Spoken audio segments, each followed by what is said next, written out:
Hello students, you all have started watching Manoj Jahangir classes and आज की class में हम लोग बात करने वाले हैं impact of covid on the economy. Indian economy की बात करेंगे, लेकिन आप इन्हीं चीजों को बाकी कंट्रीज के रेफरेंस में भी समझ सकते हैं और उसी के हिसाब से बाकी कंट्रीज को भी इसने इम्पैक्ट किया है। देखिए, सबसे पहले तो मैं बताना चाहूंगा कि ओरिजिन जो है कोविड-19 का ज्यादातर लोग जो बता रहे हैं वो चाइना को बता रहे हैं। वुहान सिटी जो है इसका प्लेस ऑफ ओरिजिन जो है वो माना जा रहा है, हालांकि चाइना इस बात से अभी तक मना कर रहा है। बात करते हैं इसके बाद कि इनिशियली कोविड-19 जो है वो एक एपिडेमिक था, जिसको एपिडेमिक कंसिडर किया जाता था।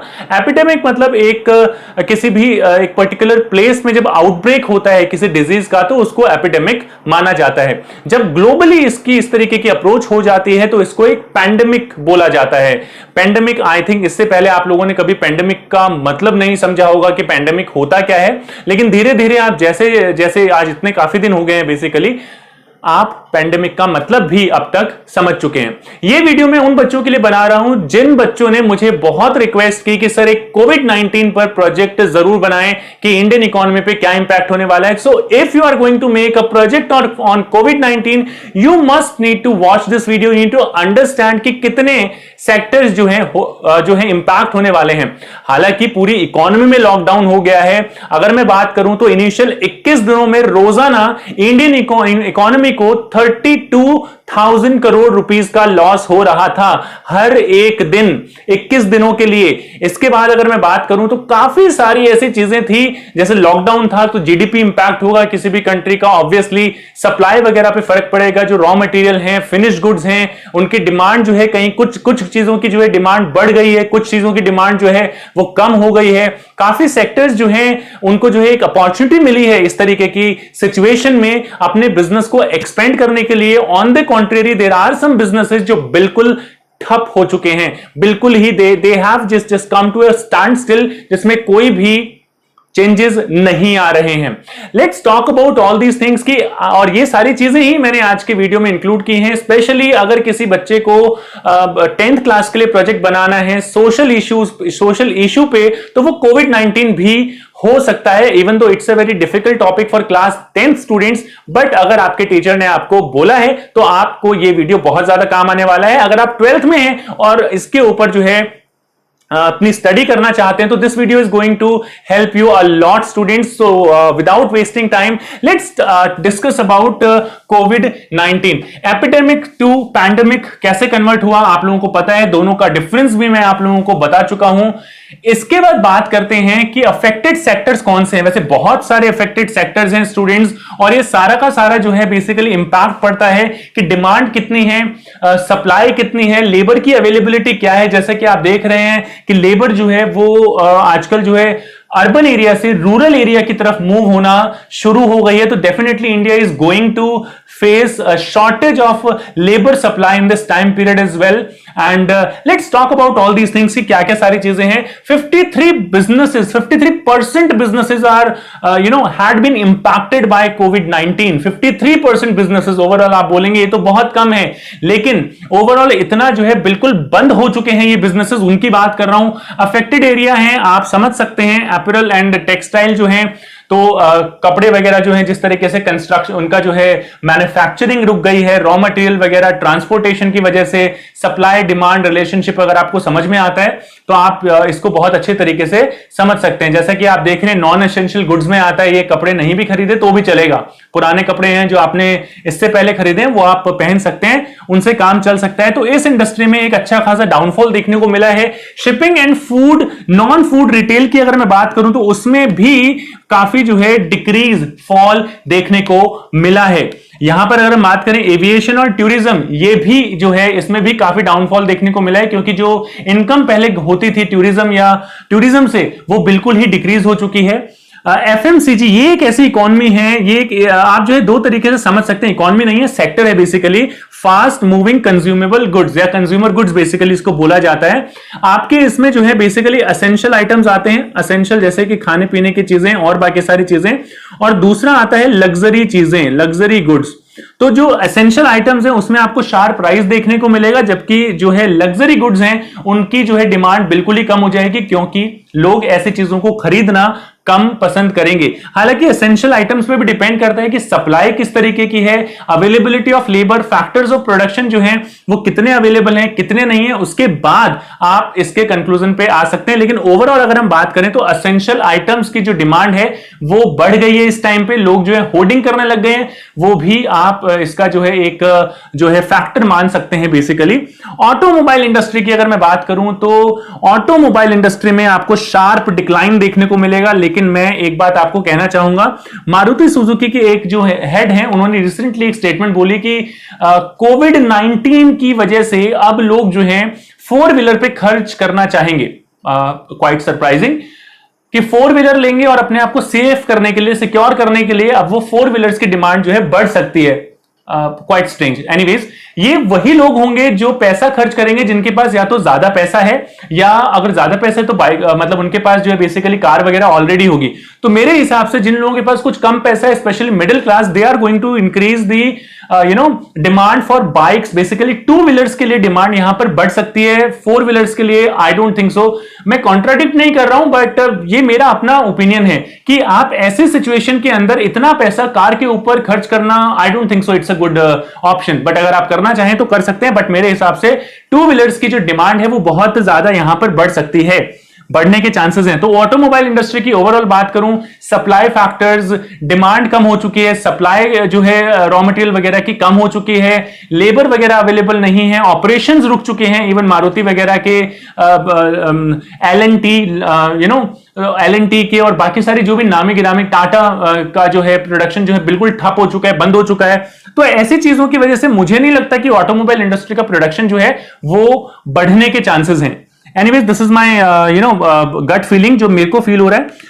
आप लोग जो है डिफर कर सकते हैं, डिफर करते हैं तो कमेंट बॉक्स में जरूर बताइएगा रीजन के साथ। फार्मा इंडस्ट्री जो है, ये दो इंडस्ट्रीज तो जो है स्टूडेंट्स मार्क कर लीजिए, इंक्रीज जो है बहुत शार्प इंक्रीज हुआ है इनमें और होगा। फार्मा में मेडिसिन वगैरह, ड्रग्स वगैरह आते हैं, तो बेसिकली इनकी जरूरत इस सिचुएशन में बहुत ज्यादा है। अब मैं आपको बता दूं कि फार्मा की शॉर्टेज नहीं होने वाली है इंडिया में, क्योंकि इंडिया जो है 70% मेडिसिन का एक्सपोर्ट करता है। तो अगर 70% का एक्सपोर्ट करता है, एक्सपोर्ट रोक दिया गया तो इंडिया के लिए मेडिसिन जो है quite enough for that situation.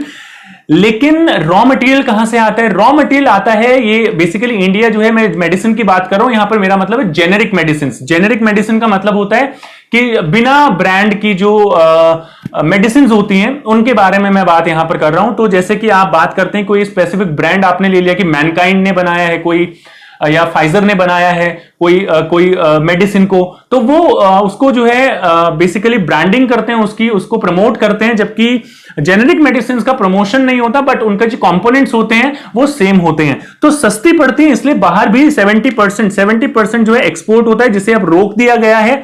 USA ने थोड़ा प्रेशर बनाया था, उसके बाद जो भी हुआ हमने जो है वापस उस पर थोड़ा थोड़ा जो है उनको एक्सपोर्ट करना शुरू किया। लेकिन इंडिया सेल्फ रिलायंट नहीं है मेडिसिन को बनाने के लिए, जेनेरिक मेडिसिन को बनाने के लिए, क्योंकि जितनी भी मेडिसिन बनती हैं उसका ऑलमोस्ट 70% के आसपास जो है चाइना से रॉ मटेरियल इंपोर्ट होता है। यानी कि जो बेसिक सॉल्ट चाहिए होते हैं वो चाइना से इंपोर्ट होते हैं। तो अगेन यहां पर it could be a problem, but अभी एक्सपोर्ट को कम करने की वजह से यहां पर जो है काफी बेनिफिट फार्मा इंडस्ट्री को मिल सकता है। बिल्डिंग एंड कंस्ट्रक्शन कंप्लीटली बंद हो चुका है, बिकॉज लेबर सप्लाई वगैरह डिक्रीज हो चुकी है।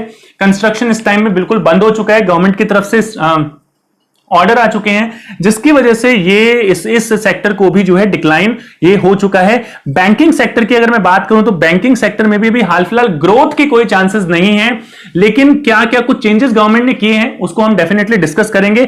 आईटी सेक्टर, तो ये तीन सेक्टर बहुत इंपॉर्टेंट सेक्टर हैं जो उभर के सामने आए हैं, एफएमसीजी, फार्मा, आईटी सेक्टर। आप देख रहे हैं ऑनलाइन क्लासेस होने लग गई हैं, ऑनलाइन वर्क फ्रॉम होम होने लग गया है। तो आईटी सेक्टर जो है एक नया सेक्टर इमर्ज होकर सामने आया है। नई नई कंपनीज जो हैं वो प्रॉफिट मेक करेंगी यहां पर, और आईटी सेक्टर एक बेनिफिशियल सेक्टर हो सकता है। स्पेशल केमिकल्स, ये मैं 4 इंडस्ट्रीज यहां पर बताना चाहूंगा।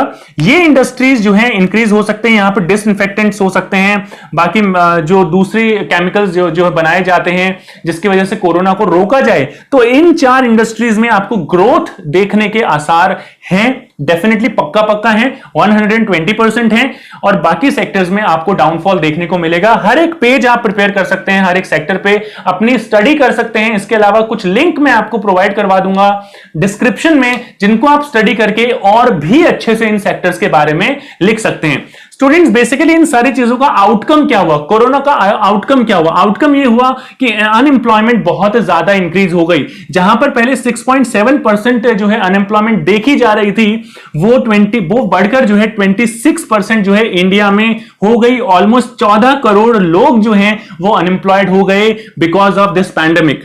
स्ट्रेस ऑन सप्लाई चेन पे बहुत ज्यादा इंपैक्ट, बहुत ज्यादा स्ट्रेस पड़ने लग गया, क्योंकि रॉ मटेरियल का आना, क्योंकि जब तक प्रोडक्शन तब होगा किसी चीज का जब रॉ मटेरियल आएगा, तो रॉ मटेरियल आ नहीं रहा, और एज अ रिजल्ट जो सप्लाई पे जो है बहुत ज्यादा स्ट्रेस पड़ गया है। डिमांड ज्यादा है, सप्लाई कम है, तो ऑब्वियसली सप्लाई को बढ़ाना पड़ेगा, रॉ मटेरियल की सप्लाई को बढ़ाना पड़ेगा, जिसमें बहुत ज्यादा हर्डल्स सामने आ रहे हैं। आप कह सकते हैं कंस्ट्रक्शन, आप कह सकते हैं ट्रांसपोर्टेशन की वजह से, आप कह सकते हैं लैक ऑफ लेबर की वजह से इस तरीके की चीजें जो है सामने आई हैं। फॉल इन गवर्नमेंट इनकम कम हो गई है, क्योंकि खर्चा एक तरीके से प्रोडक्शन बंद हो गया है, और प्रोडक्शन बंद हो गया है, टैक्सेस वगैरह लगने बंद हो गए हैं, तो ऑब्वियसली लॉकडाउन की वजह से गवर्नमेंट के इनकम में खासा जो है डाउनफॉल देखने को मिला है। आपको पता होगा कि 70% जो है लीकर पे टैक्स जो है गवर्नमेंट ने रिसेंटली लगा दिया था। वो इसी का एक एग्जांपल था कि लोग गवर्नमेंट के पास जो है टैक्स वो ज्यादा से ज्यादा आए, ताकि इनकम जो है गवर्नमेंट की इंक्रीज हो। फॉल इन टूरिज्म आपको पहले बता चुका हूं। प्लंज इन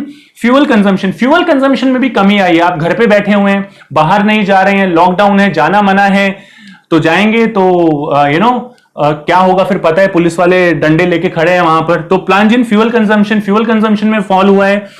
एक स्पेसिफिक चीज मैं आपको बताऊंगा कि यहां पर जो गल्फ कंट्रीज हैं उनमें उनके जीडीपी में 25% फॉल देखने को मिला है अभी इस क्वार्टर में, और आने वाले फ्यूचर के 3 महीने में, 6 महीने में दे आर एक्सपेक्टिंग कि उनकी जीडीपी 33% से भी फॉल हो सकती है। स्टूडेंट्स, इसके बाद बात करेंगे कि इन सारी सिचुएशन को टैकल करने के लिए गवर्नमेंट ने अब तक क्या किया। तो गवर्नमेंट ने क्या किया? गवर्नमेंट ने फूड सिक्योरिटी को जो है प्रोवाइड करने के लिए जो है एक्स्ट्रा एक्सपेंडिचर किया। गवर्नमेंट ने हेल्थ केयर पर बहुत ज्यादा खर्चा किया, सो दैट अगर हमारे पास जो है कोरोना के पेशेंट्स अगर बढ़ जाते हैं तो हेल्थ सेक्टर में, हेल्थ केयर में कोई कमी ना हो। टैक्स की डेडलाइन को बढ़ा दिया है। ये जो मेजर चेंजेस जो हैं ये प्रॉम्प्ट एक्शन आप कह सकते हैं वो गवर्नमेंट ने लिए। अगर इन सारी चीजों की बात करें स्टूडेंट्स, तो यहां पर इमरजेंसी एग्जिट क्या होगा, मतलब अभी हाल की सिचुएशन में गवर्नमेंट क्या क्या कर सकती है, क्या करना चाहिए। तो क्या करना चाहिए गवर्नमेंट को? मास वैक्सीनेशन एंड टेस्टिंग होनी चाहिए, बहुत वाइड लेवल पर टेस्टिंग होनी चाहिए, वैक्सीनेशन होना चाहिए। जैसे ही वैक्सीन बनता है, इसका कोविड-19 की मेडिसिन आती है, तो आपको वैक्सीनेशन, बेसिकली गवर्नमेंट को वैक्सीनेशन करवाना चाहिए, मास वैक्सीनेशन लोगों का जैसे ही मेडिसिन बनती है। हर्ड इम्यूनिटी यानी कि ये गवर्नमेंट कर सकती है कि लोगों को खुला छोड़ दो, जाने दो, और सर्वाइवल ऑफ द फिटेस्ट, जो डार्विन की एक थ्योरी है कि जो लोग बेसिकली जिनकी इम्यूनिटी अच्छी होगी वो बच जाएंगे, और जिनकी इम्यूनिटी अच्छी नहीं होगी they will basically will lose their life. तो हर्ड इम्यूनिटी गवर्नमेंट फॉलो कर सकती है, या फिर और सोशल डिस्टेंसिंग जो है गवर्नमेंट को मेंटेन करनी चाहिए। गवर्नमेंट को लोगों से रिक्वेस्ट करनी चाहिए कि फॉलो करें, लोगों को अपने आप जो है फॉलो करना चाहिए। इसके बाद यहां पर एक और चीज बताऊंगा। रिसेंटली पीएम मोदी ने 20 लाख करोड़ का जो पैकेज अनाउंस किया है, कि जिसकी हेल्प से जो है मतलब हर एक दिन नई नई चीजें आ रही हैं, कि क्योंकि काफी सारे सेक्टर्स हैं, हर एक सेक्टर के बारे में बताया नहीं जा सकता डिटेल में एक दिन में, तो रोजाना नई नई चीजें आ रही हैं। और जब तक मैं ये वीडियो बना रहा हूं तो वहां तक मुझे पता लगा है कि जो एमएसएमई है, यानी कि micro small and medium enterprises हैं, उनका जो है टर्नओवर और जो इन्वेस्टमेंट है वो बढ़ाई जा चुकी है। एग्रीकल्चर जो है उसमें इन्वेस्टमेंट किया जा चुका है, नाबार्ड वगैरह के लिए जो है लोन्स प्रोवाइड कर सकें, एग्रीकल्चर सेक्टर इंपैक्ट ना हो, उसके लिए जो है फंड्स डिवाइड किए जा चुके हैं। बैंकिंग सेक्टर में काफी सारे चेंजेस हुए हैं, सीआरआर कम हो गया है, जो है रिवर्स रेपो रेट जो है उसको कम कर दिया गया है। तो इनसे बेसिकली ये कुछ बैंकिंग सेक्टर में चेंजेस हैं, जिसकी हेल्प से इकोनॉमी को रिवाइव करने की कोशिश की जा रही है। इकोनॉमी कितनी रिवाइव होती है नहीं होती देखने वाली बात होगी। आईएमएफ और बाकी सारे जो फाइनेंशियल एडवाइजर्स हैं उनका यही कहना है कि इंडिया की जीडीपी में भी जो है करीबन 2% की इंक्रीमेंट देखा जा सकता है अभी तक जो है, या फिर जो है ये नेगेटिव भी जा सकती है, ग्रोथ रेट यहां तक भी एक्सपेक्टेड है। तो ये देखने वाली बात होगी कि किस तरीके से बाकी सारी इकोनॉमीज जो हैं इंडिया के साथ साथ उन पे क्या इंपैक्ट होता है, इंडिया पे क्या इंपैक्ट होता है, इस तरीके के इंपैक्ट ग्लोबल लेवल पर भी हुए हैं। तो इनसे आप बहुत कुछ समझ सकते हैं। डिस्क्रिप्शन में आपको लिंक दे दूंगा इसके, अगर इसके बारे में और भी इंफॉर्मेशन अगर आपको चाहिए। वीडियो अच्छा लगा लाइक किए बिना मत जाइए, दोस्तों के साथ शेयर कीजिए, नॉलेज बढ़ाइए उनकी भी। आप हमें जो है फॉलो कर सकते हैं इंस्टाग्राम और फेसबुक पर भी, मनोज जहांगीर क्लासेस के नाम से ही वहां पर पेज है स्टूडेंट्स। और वीडियो को सब्सक्राइब, मतलब चैनल को सब्सक्राइब करना ना भूलें, बेल आइकन को प्रेस कीजिए। मिलते हैं किसी और वीडियो में। Till then take care, keep studying, keep learning and keep watching Manoj Jahangir classes.